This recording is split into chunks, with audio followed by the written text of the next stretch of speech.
আপা, আপনি তো দেখছি পুরো শাহী আয়োজন করে ফেলেছেন। আরে আমি করিনি, ইলোরা সব করেছে। থ্যাঙ্কস ইলোরা। ওয়েলকাম।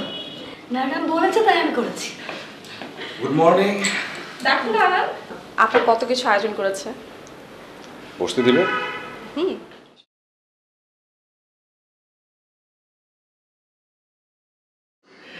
এটা আসলে নতুন কিছু না, এটা হচ্ছে আমাদের বংশের ট্র্যাডিশন। বাড়িতে নতুন কোনো গেস্ট আসলে তখন তাদের জন্য এইভাবে আয়োজন করা হয়। আর কি, কোথায় যাচ্ছ? বসো, একসঙ্গে ব্রেকফাস্ট করব। তোমরা খাও, আমি পরে খাবো। আমি বলছি বসো, একসঙ্গে খাই। প্লিজ খাও না, আমি আসছি।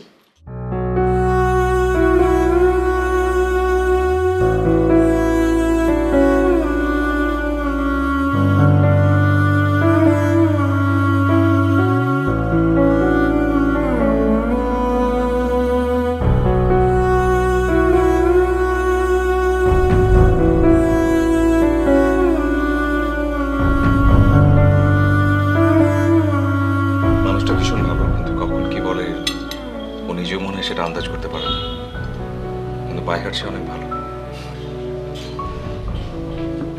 শুরু করো।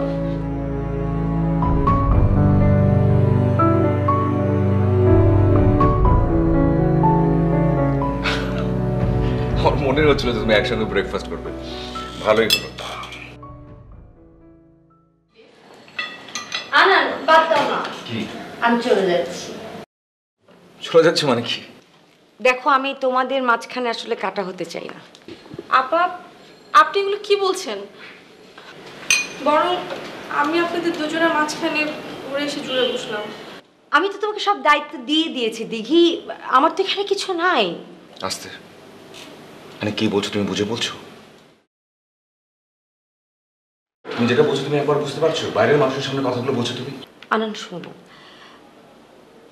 একটা মেয়ে, একটা নারী সব কিছু এরকম ভাগ করে দিতে পারে, কিন্তু তার হাজবেন্ডকে কিন্তু ভাগ করতে পারে না। অ্যাবসার্ড। আমাদের জীবনে এমন কিছু ঘটনা ঘটে যার উপর আমাদের কারো হাত থাকে না। আমাদের দুজনের রাস্তা দুদিক সরে গিয়েছে, কিছু করার নেই। আমি থাকবো না, আমি চলে যাব। তুমি চলে যেতে চাও? তুমি সত্যি চলে যেতে চাও? তুমি পারবে আমাকে ছেড়ে চলে যেতে? ঠিক আছে, তাহলে আমাকে ডিভোর্স দিয়ে যাও।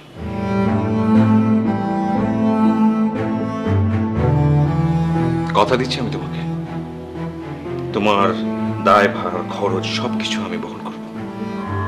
তোমার নিজেকে নিয়ে কোনো চিন্তা করতে হবে না। শুধু একটা বিষয় মাথায় রেখো, এই বাড়িতে তোমার আর আমাদের অনেক স্মৃতি আছে। আর যা ঘটেছে, যা ঘটছে, কোনো কিছু আমার নিজের ইচ্ছায় না, আমাদের ইচ্ছায়, তোমার ইচ্ছায়। তারপর জানেন, যাও।